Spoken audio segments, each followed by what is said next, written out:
Hello, good afternoon, good morning, good evening from wherever you are watching me from. This is Growth Habits with Ngozi, and I am your personal guide on this journey of growth. Um, Please do let me know if you can hear me. I'm trying to test to be sure that I'm audible and I can be heard. So please let me know if you can hear me as you join. Welcome, welcome, welcome, everyone, both those watching live and those that will watch on the replay. You're welcome. You're welcome. We are welcome. Thank you for joining me this afternoon. So, how are you? How is it where you are? How is it where you are today? I want to believe that I am audible. I'm trying to also listen to myself and see if I can hear myself. So, how are you? How is everything? Just 1 minute, let me confirm. How are you? All right. How is everything? Okay, so at least I'm sure I can be heard. So, welcome to Growth Habits with Ngozi. I am your personal guide on this journey of growth. And remember that I don't just guide you in this journey, I actually go with you on the journey. As we are discussing, I am learning, you are learning, and we are growing together. That's the beautiful thing about this growth journey that we are on. We are going together, we are learning together. So welcome once again. Welcome once again. If you're here, let me know you are here. Let me know where you're joining me from. Let me know how the weather is where you are. Just tell me. I'm always so happy to hear from us. I'm always so glad when I read your comments, when I read your contributions. So today, this is the last of the series on hindrances to growth. For some weeks now, we've been discussing things that could hinder our growth, things that could prevent us from growing. I felt that as we are beginning this new year, this 2024, it was good to look at the things that could stop us from achieving our goals in this year, the things that could prevent us from going as far as we intend to go in this 2024. So we started off by looking at hindrances to growth. And the first session, which was session 49, we looked at fear. That was the first thing because, like I said then, and I still say it anytime, one of the biggest hindrances to growth is fear. Is fear. Fear of the unknown, fear of what will they say. That is one of the biggest hindrances to growth. And remember that fear is actually a natural occurring human experience. It was actually intended to help us so that when we get into dangerous situations, we'll be able to escape because that fear will rise up and we'll know that we're in a situation that we need to get out of here as quickly as possible. But many a times that fear takes over and begins to control us, control every aspect of our lives and our emotion. That is when fear becomes a problem because we now sit and begin to think of what could be, all the bad, all the evil, all the wrong that could happen. And because of that, we don't move. So, as we say, that was how we talked about fear in session 49. And we agree that fear can be overcome. Because even that worst that you're thinking would come, that is making you afraid, that's making you not to move, it's not even that bad when you really seriously think about it.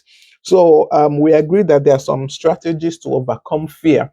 One of them is to identify that fear. What are you truly afraid of and why? I'm emphasizing this why because I have found out that many of us, we know we can ask, why am I afraid? Or what am I afraid of? Sorry. We ask that question most times, but we don't consider the why. We don't take time to figure out, why am I afraid of this? Why am I afraid of whatever it is. But that why is very, very important. It's very, very key.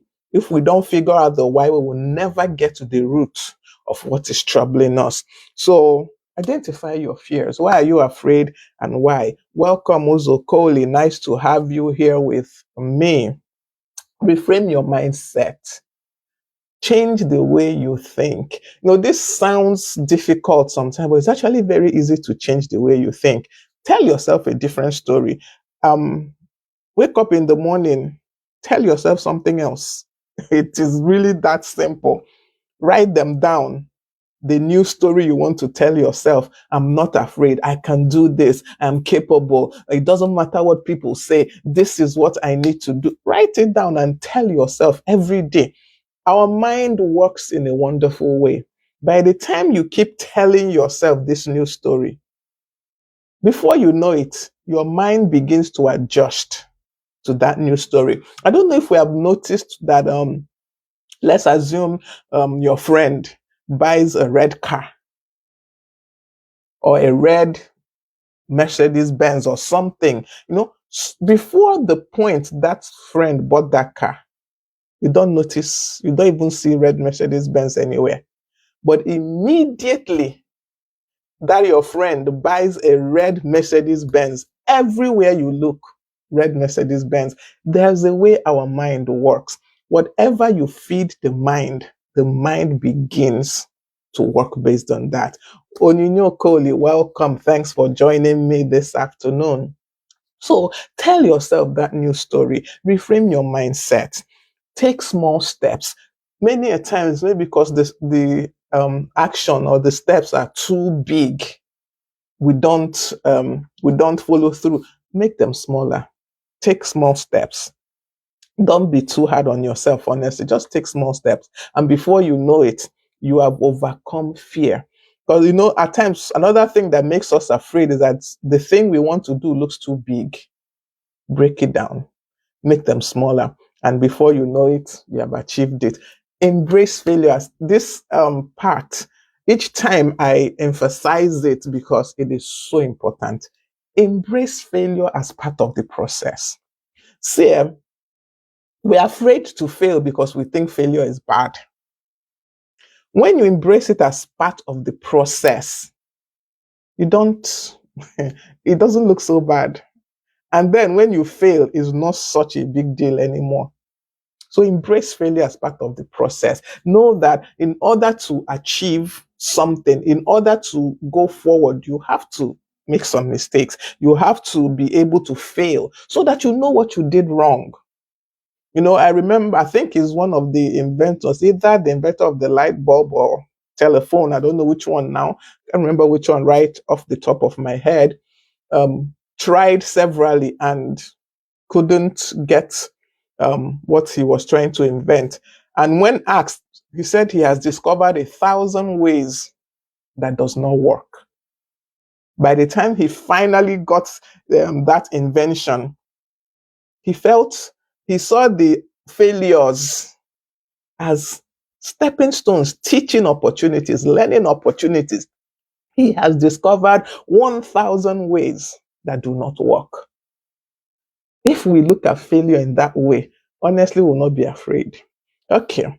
And finally, seek help, seek support if you need it, whether professional, from families, from friends, seek it when you need it. Don't be afraid to ask for help.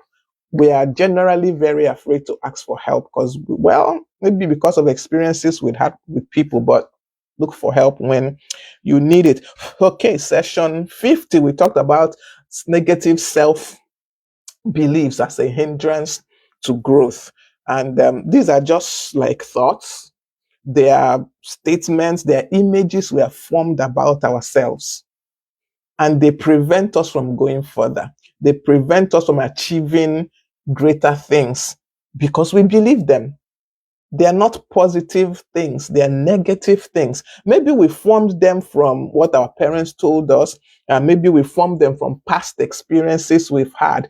For example, maybe you got a job and you didn't do so well, and maybe they even sacked you because you didn't do well in that job. Now, that experience is capable of making you think you are not able to do whatever it was, or even achieve any other thing.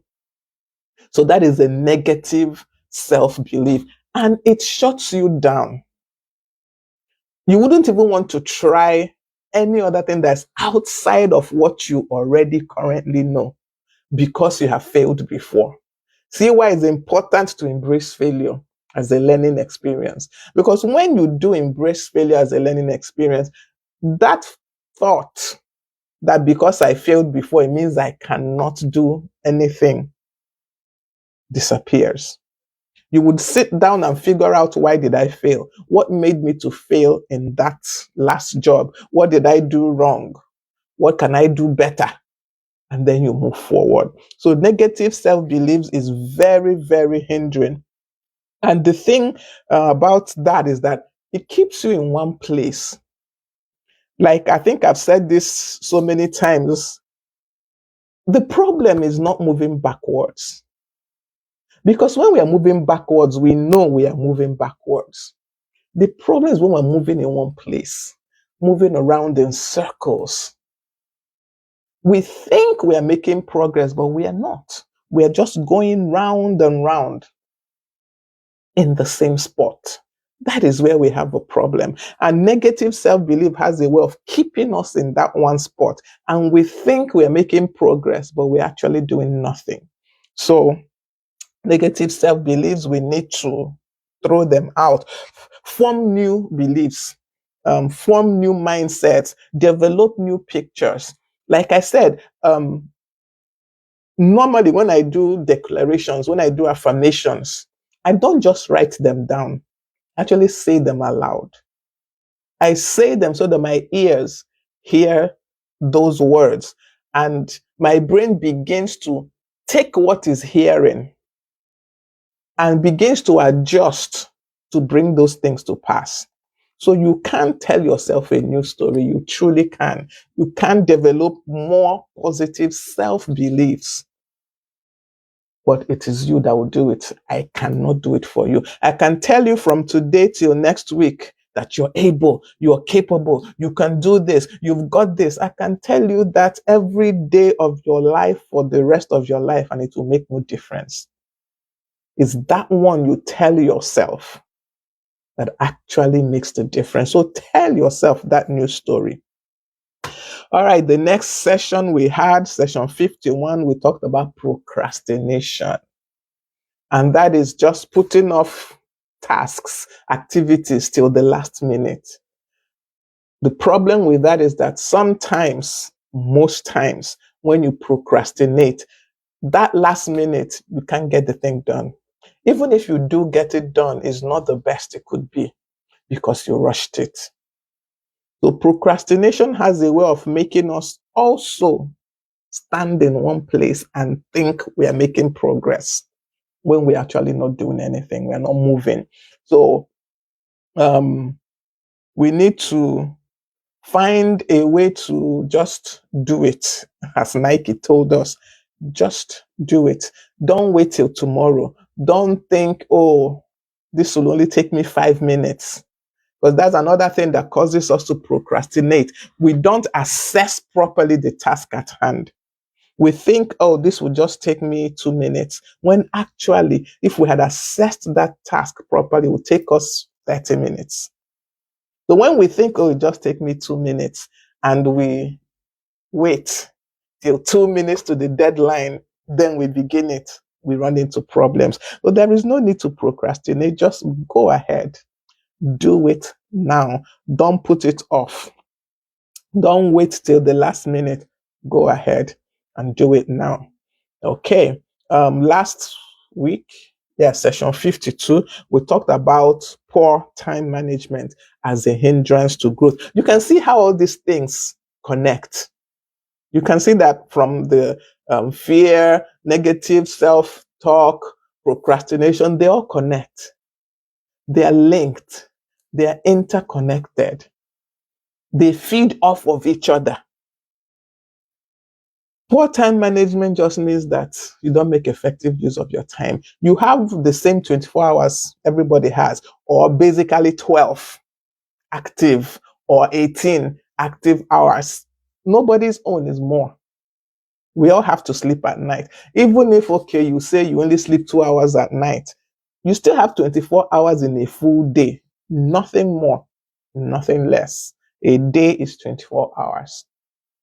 But some people utilize their time well and they're able to achieve more. But most of us, I'm saying most of us because I am included in this, we don't use our time well. We just a bit fritter away the time doing irrelevancies.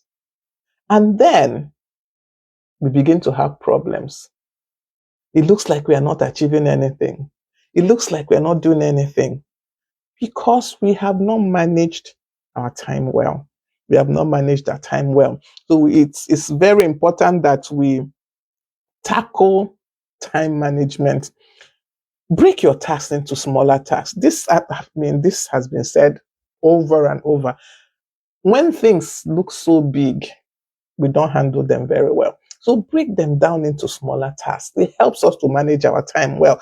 Assess those actions, those tasks well. Assess them properly so that you can assign the right times to it. Have a routine.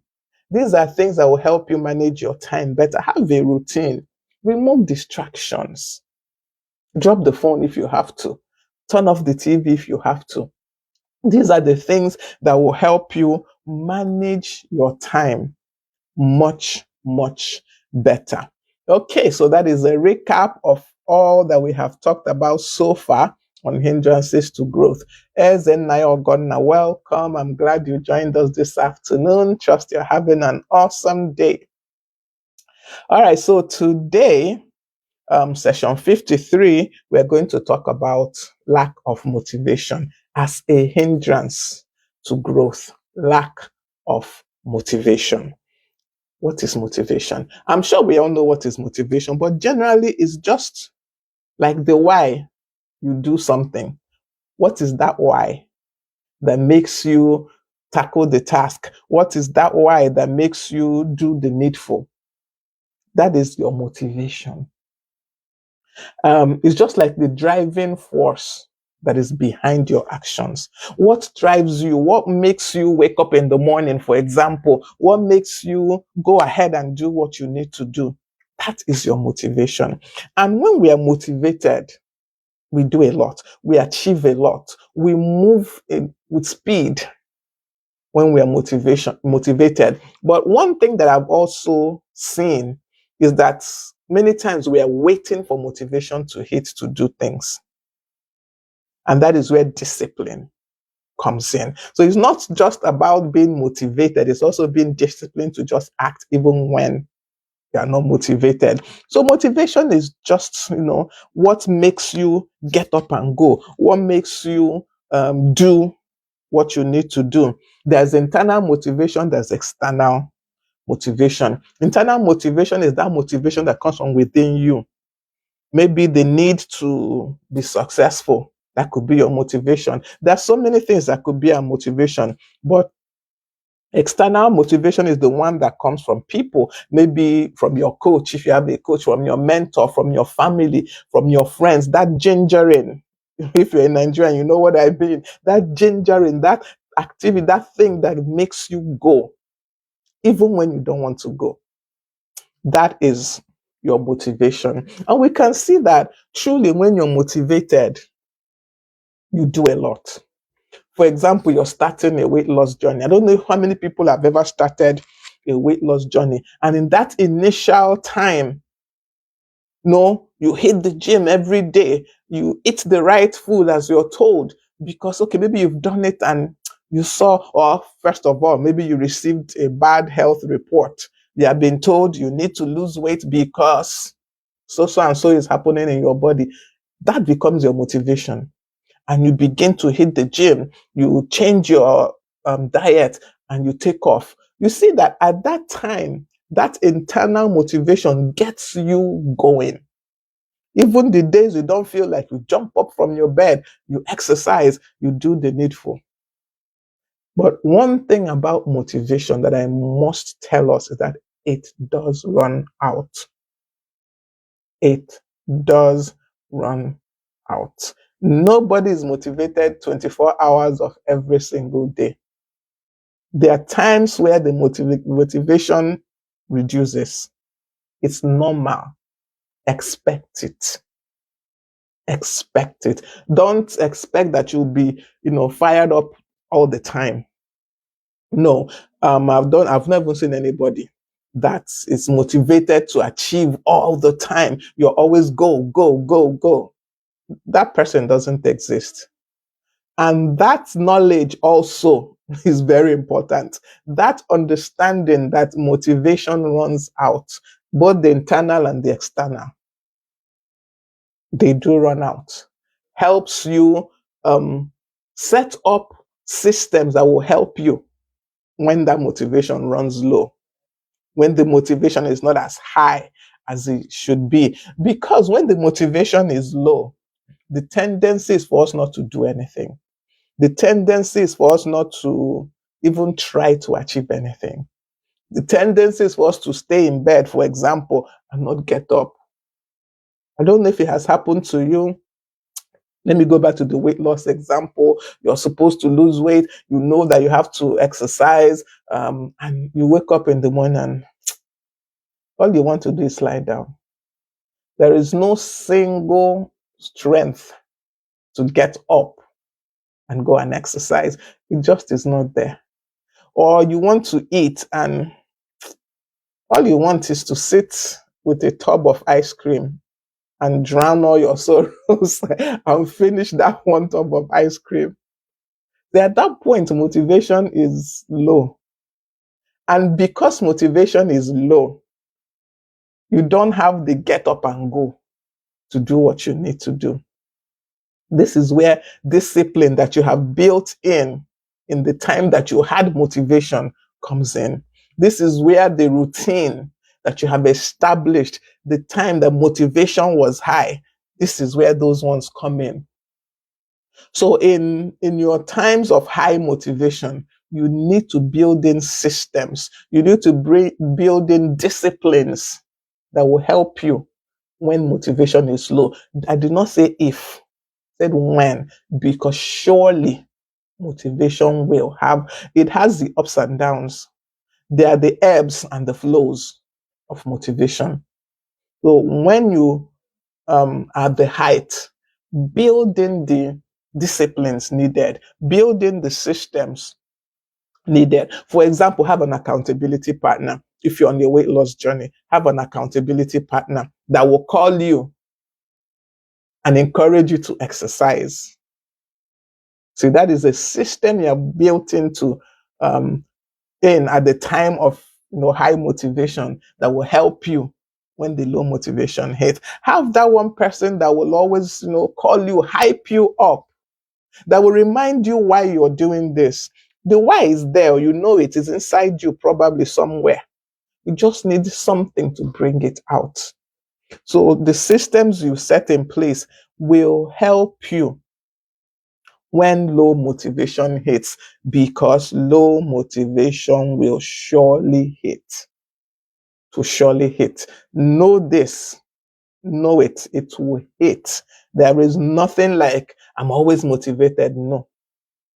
It will surely hit. So when you have these systems in place, it will help you.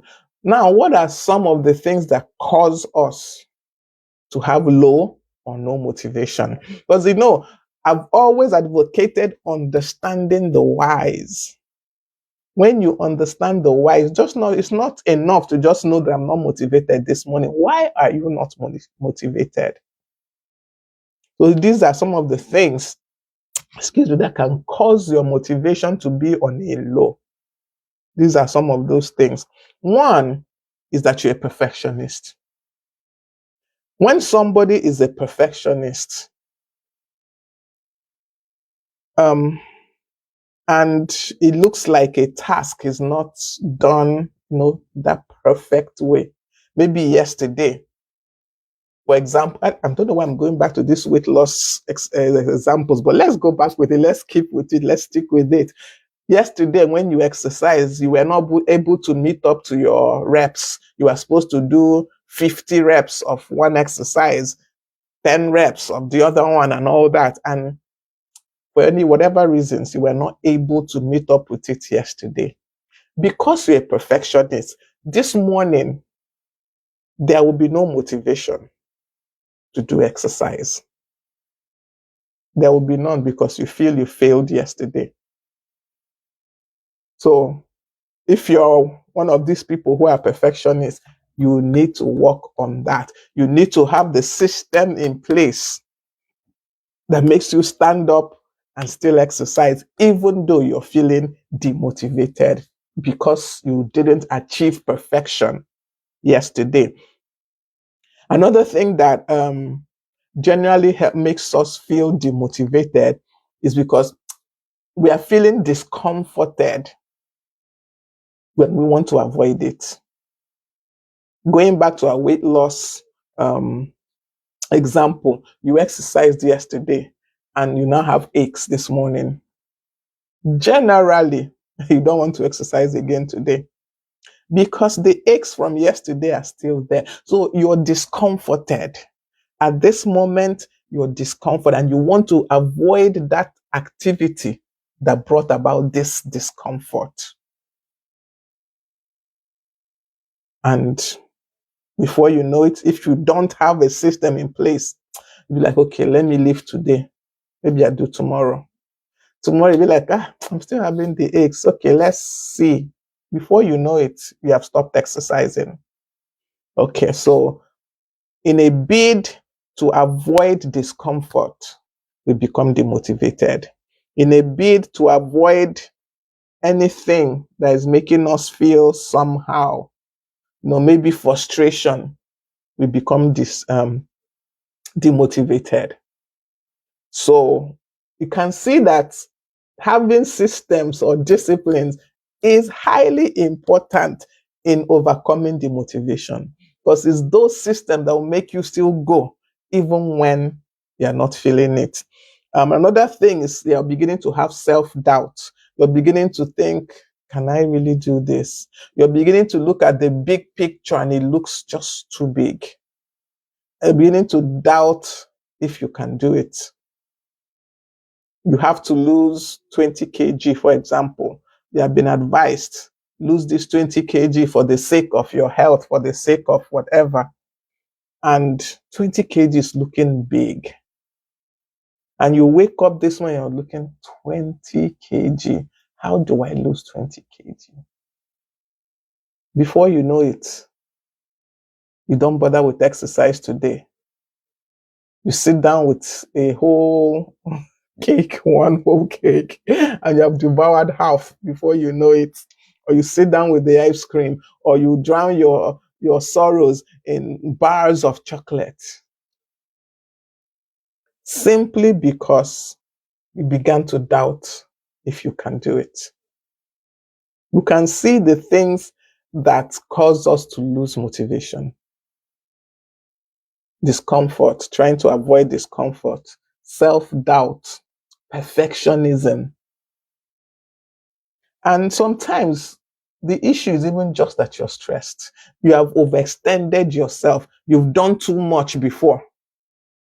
This is why it's key to break tasks down to smaller, more manageable actions. You want to lose 20 kg. Start with losing one first. Start with losing one. Let 1 kg be your goal first. You see, when I think of losing 1 kg, it's not as daunting as 20. I mean, to lose 1 kg, okay, it's manageable. I can actually do it. What would it take me to lose 1 kg? You understand? Welcome, Oluchuku. Good afternoon. Good afternoon. So you see that when you break your tasks down, or your goals, or whatever your aims, when you break them down to smaller, more manageable bits, it curbs demotivation. It curbs it. So 1 kg looks more reasonable than 20. So you'll be more encouraged to attempt to lose 1 kg than to attempt to lose 20 kg. Well, your weight. So being overextended also causes you to be demotivated. Excuse me. Being overextended, you are overwhelmed. You have too many things happening all at the same time. Life is coming at you from left, right, and center. You can become demotivated because it's just too much. This is where one place where the act of saying no is perfect. Yeah, I know that many of me, especially, I don't know how to say no. It's something that I've been learning. Oh, Ngozi, can you do this? Okay. Ah, Ngozi, can you talk here? Okay. Ah, Ngozi, can you? I'm just, yes, yes, yes, yes. And before you know it, I have lined up 3, 4, 5 activities, probably happening just about at the same time. But I've begun to learn the act of saying no. I'm so sorry, I can't handle this now. You might be upset with me at that time, but see, being upset with me is not compared to my mental health and my well-being. You can't compare the two. You will be upset for a while, but you will understand later. We will settle later. There's no way we will not settle later. We will settle. But if I have caused damage either to my physical health or to my mental health, how do I repair it? It's more difficult. Okay, so don't be overextended. Learn the act of saying no. And say the no tactfully, not the no of vexing everybody. No, you don't have to upset people in order to say no. You can say no and people will still be happy with you that you said no. So learn the act of saying no. Okay, so these are some of the things that can cause us to have low motivation. One other thing is this I think is akin to perfectionism. It's all or nothing thinking. It's akin to perfectionism. It's either I do it all or nothing, or either I gain everything or nothing. It's part of that perfectionist way of thinking. Drop it. Drop it. It doesn't even exist. There's no perfect anything except Christ. There is nothing that's perfect. So drop the all or nothing thinking. Another thing that also causes low motivation is when we have this quick fix mentality. Like get rich quick schemes. When we think that there's a quick fix for everything and then it doesn't happen, you get demotivated. There is no quick fix for anything really. Even the quickest or the easiest fixes take some action, they take some doing. You have to put in some effort. So there is no quick fix. There's nothing that just happens. Everything takes some level of time. That understanding will prevent you from being demotivated. And also thinking that one size fits all. There is no one size fits all. What works for you might not work for me. We must understand that we are individuals. There is no one size fits all for anything. No one size fits all. This way of thinking will definitely get you demotivated because, okay, we are both on a weight loss journey, for example. And Sister A or Mrs. A or Miss A, she's dropping the weights like this, as if nothing. And we're going to the same gym. We are doing the same exercises. We are basically eating the same food. And yet, I'm not losing as much weight as she is. So that's because I think there is a one size fits all. There is no one size fits all in anything. Maybe I need to tweak my exercises just a little to work for me. But if I keep looking at A or, and seeing their results and thinking if it's working for her, it must work for me. I would definitely be demotivated because I am not losing the weight the way she is. So something is wrong. Before you know it, I give up. So there is no one size fits all in anything. We must develop our own individual way, our own individual approach. We must. We must develop it. There is no one size fits all. None. It doesn't exist. Okay, so these are some of the things that could cause us to have low motivation. Um, Namde Wabonike, welcome. Thank you for joining us this afternoon. Okay, so now that we have talked about motivation, we have talked about some of the things that can cause our motivation to be low, that could cause us to be demotivated. How do we overcome it? What do we do to, bring our motivation levels back up when it is down? What do we do at those times that we are demotivated? What can we do to bring it up? And one thing, when I read this, I was like, well, it's not easy, but it's doable. And that is to act as if you're motivated. One of the ways, act as if you're motivated. Kind of trick your mind. Trick your mind by, you can ask yourself, what would I be doing right now if I felt motivated? And whatever that thing is, get up and do it. Just get up and do it. In that way, you trick your mind into being motivated, in quotes. So one of the first, and I think this is one of the easiest, ways to deal with demotivation is just to act as if you're motivated. Going back to our example of exercise weight loss, I wake up this morning, I don't have the ginger to exercise. What do? I ask myself, Ngozi, if you were, okay, yesterday you were motivated and you exercised, what was going through your mind that yesterday? What happened? What made you motivated? Simply maybe because, I checked my weight and I had lost 1 kg.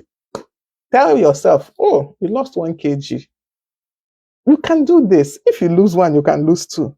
See, act as if you're motivated and then go ahead and do that thing.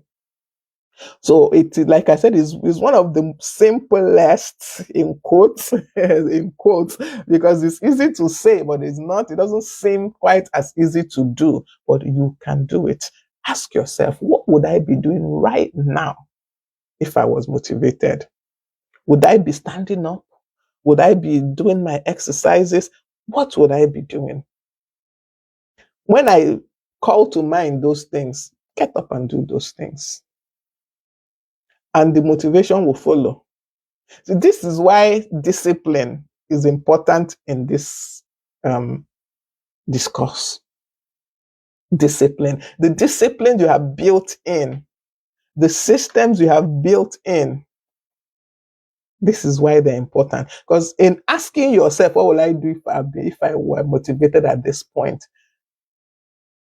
You now activate the discipline that you used yesterday when you were motivated. You activate it today. It is so important to not always depend on motivation. You must instill discipline into your life, into your activities, into your plans. There has to be a system you have established. Remember that there is no one size fits all for these things. So if I tell you that, oh, what works for me is I set alarms, it doesn't mean that setting alarms will work for you. You would need to practice it and see if it works for you. You need to try and see if it works for you. Good, take it. If it doesn't, find what works for you. Find that discipline that works for you. Find that system that works for you. So if telling yourself, how would I feel right now? What would I do? Sorry, right now, if I felt motivated, doesn't work. Try something else. Another thing is you can argue the opposite. It's close to asking yourself the question, but in your mind, as you're looking at, we're struggling with motivation, or maybe as you woke up, going back to our exercise analogy, you're sore from the exercises of yesterday. And you're like, can't, I can barely move my legs. My hands, I can't even lift my hands. Tell yourself, I can, at least, yes, I cannot move my hands all the way up, but I can move them to here. So let me do this much. My legs are sore. I can't do full knee lifts, for example, as an exercise. Let me just do small ones. Let me do minor knee lifts. Oh, I am so sore today. I cannot do 30 minutes on the treadmill. Do 10. See, that is arguing the opposite. At least I can do 10. At least I can lift my hands up to here. This is a battle of the mind, or motivation is a battle of the mind. It's not even the physical battle. The physical part is, I think, the easier part. Is a battle of the mind. Argue the opposite with yourself. Oh, because of I failed at that job and they sacked me. I don't think I can even apply for jobs of that level. Okay, let's come a level down. Let me at least try that. At least I can attempt that. Argue the opposite. Argue the opposite. If you win the battle in your mind, you will win it in your body or wherever else. So argue the opposite. Tell yourself the opposite of whatever you are feeling at that time. It will help you as you're arguing the opposite. In your mind, you're seeing the good and you're seeing the bad, in quote. You're seeing, oh, I can achieve this. And you're also seeing, I can't do it. And you're able to come to a happy medium. That is what arguing the opposite does for you. You're able to come to a happy medium and you can take the middle ground for now. And from there, you move forward. So one of the ways is to argue the opposite. Another thing that can help you get motivated is to practice self-compassion. Don't be so hard on yourself. Don't be so hard on yourself. It's not as bad as it seems. Don't be so hard on yourself. We beat up ourselves so much when we apparently fail. We beat up ourselves. I remember when I was writing ICANN exams, I failed one of the levels and I was like, Ngozi, you are just dumb. How could you fail this exam? How? Did you not study accounting? Did you not pass well? Don't you know these things from when you were in school? I was beating up myself. Now, this one took an external motivation to help me. Internally, I couldn't ginger up any motivation. It took my husband to tell me, you can do this. Just try it again. So in this case, I needed external motivation. And the act of him telling me, you can do this. I know you can do this. Just go ahead. Try again. Made me try again and pass. So don't be so hard on yourself. You could have failed, yes, but you can try again. See why it's important to see failure as a stepping stone and not an end point. When you see failure as a stepping stone, because one of the things I did was I had to sit down and say, okay, Ngozi, why did you even fail? Was it your reading, study habits? Was it that you didn't understand the questions? I asked myself those questions and I began to see that one, my reading habits was part of why I failed. I was working, mother, and doing those exams. So I had to develop a new way to study. I had to sit down and figure out what would work for me. I was doing what every other person was doing. You go to work, you come back from work, you go for lectures. From lectures, you go and read, you rush home, you cook. Everybody does that. I had to sit down and find a system that would work for me, which meant waking up like by 3, 4 a.m. and reading. So that once I get home from the lectures, no reading until I've slept and then wake up. So I had to find a system that worked for me. But if I had sat down and continued beating myself up for failing, I don't think today I would be a chartered accountant. Probably not. So practice self-compassion. Don't be so hard on yourself. Self-criticism is good if it is constructive. If you're criticizing yourself in order to find a solution, it's okay. And you're not just beating yourself up, it's okay. But know that it's not as bad as it looks. Most times, it's really not that bad. You can come out of it and you can improve. Chinyere Onwubiko, welcome. I'm glad you joined us this afternoon. So practice self-compassion. It does help. We all make mistakes. Anybody that tells you they never made a mistake is not telling you the truth. We all make mistakes. That is how we grow. That is how we, go forward. It's from learning from our mistakes. So we all make mistakes. Understand this and learn to take the lessons from your mistakes and move forward. So don't practice self-compassion. Don't beat up on yourself too much. Don't. Yes, another thing that can help, I'm just checking time. Another thing that can help you be motivated is something they call the 10-minute rule. I've heard of this before, but I didn't even, I think it's today I realized it applied to motivation. I've read of it for other things. So it's called the 10-minute rule. And that is where a situation where you give yourself 10 minutes for any activity. If at the end of 10 minutes, you're still not motivated to do that thing, then you can drop it.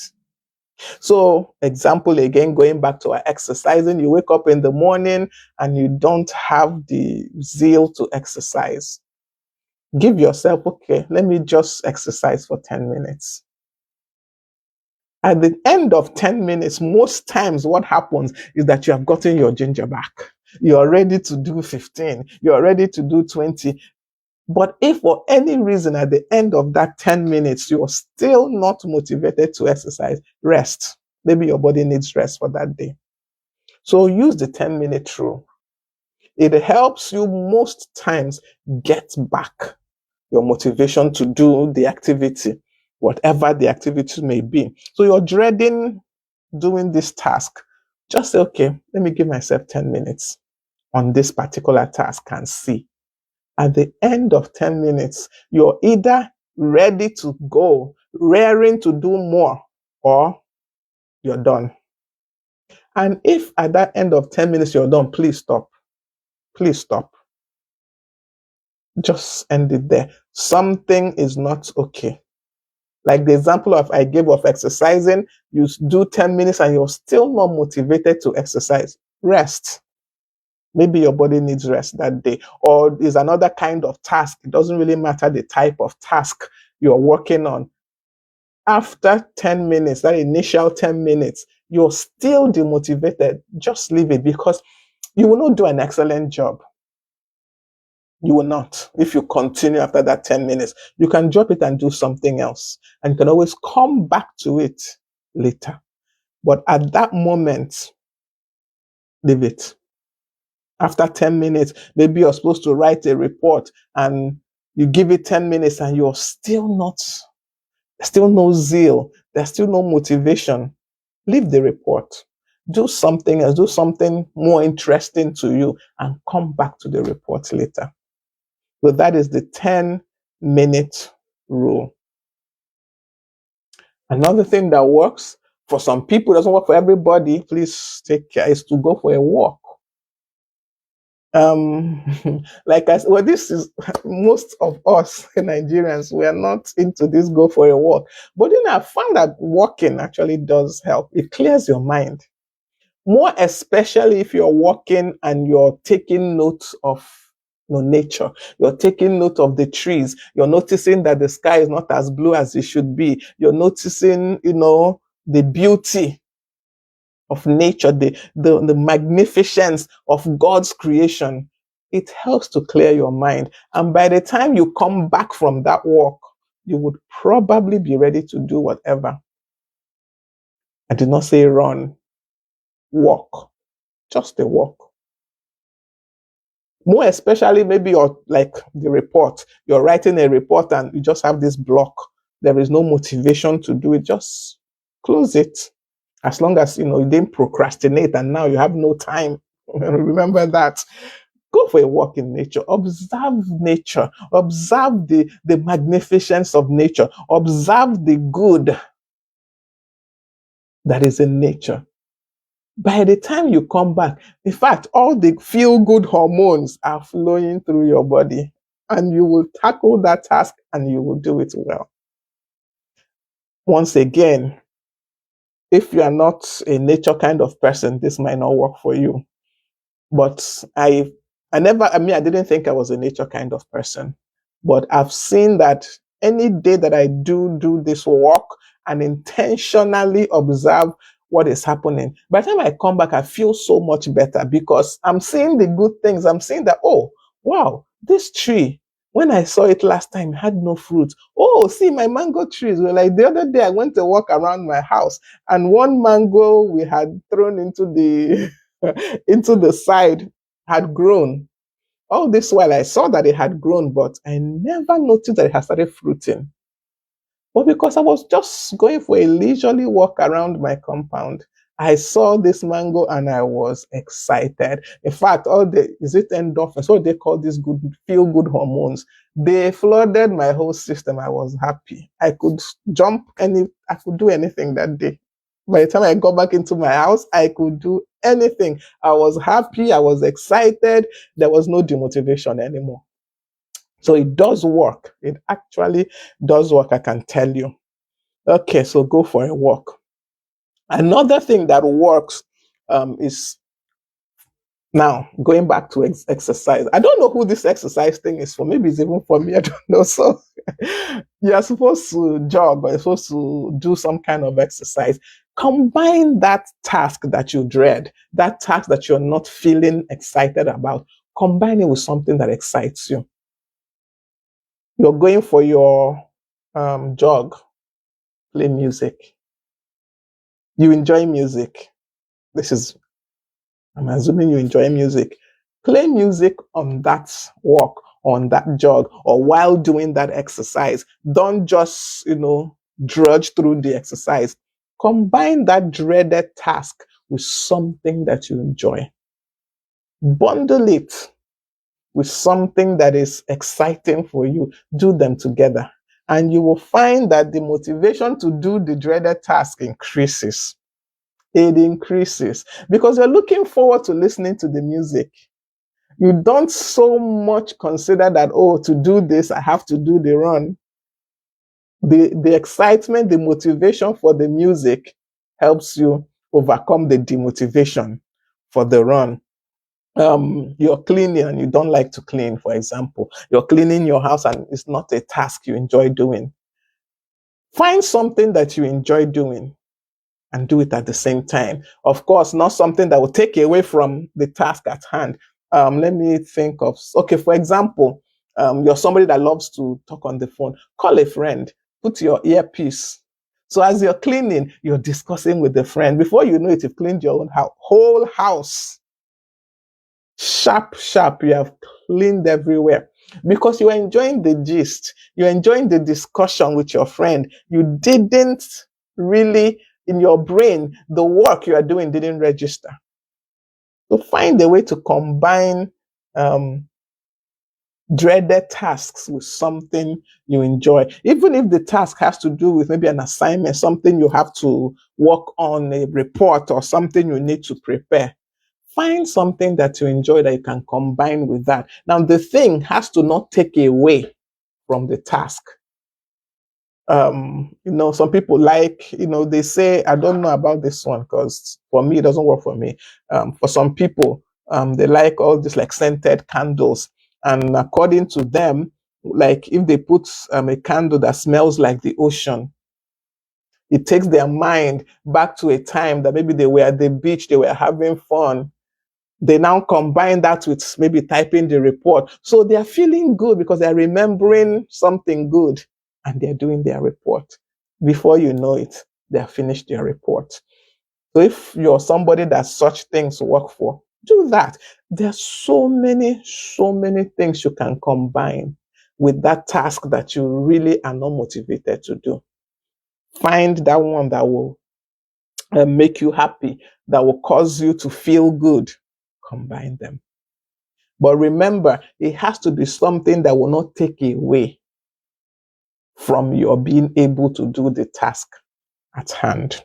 Okay, so another thing you could do that will help you be more motivated is um, how do I okay can sometimes what is demotivating us is the enormity of the tasks we have. Manage our to-do lists, manage your to-do list. Don't let it be too big, don't let it be too small. Just tweak it. Because really all you need sometimes is just to, instead of, like I said, planning to lose 20 kg, plan to lose just one. So tweaking your to-do list, tweaking your goal, tweaking your aims or objectives, whatever you want to call it, can help you be more motivated. Breaking them into smaller, more achievable parts will definitely help you to achieve those goals quicker and more efficiently and more effectively. Okay, so I think the final thing I will talk about that will help you be motivated is to take care of yourself. Most times, the motivation comes from a place of a stressed mind or a stressed body. Take care of yourself. Drink your water if you have to. No, not if you have to drink. Keep hydrated. Walk. Walk. Walk. Eat well. When you take care of your body, most times the sources of the motivation, especially from maybe your stress, they reduce. Go for a walk, eat well, sleep well, sleep well. Now, like when we did the um, session that talked about health, I said it's not a matter of sleep 8 hours, sleep 9 hours. To me, it's even if it's 4 hours you're sleeping, I'm not advocating sleeping for 4 hours, please, but let it be quality sleep. There are people that sleep 8 hours, and that 8 hours was not quality sleep. They woke up how many times? They, you know, um, they were rolling all over the bed for the whole time. So let your sleep be quality sleep. These are the things that will help you distress generally.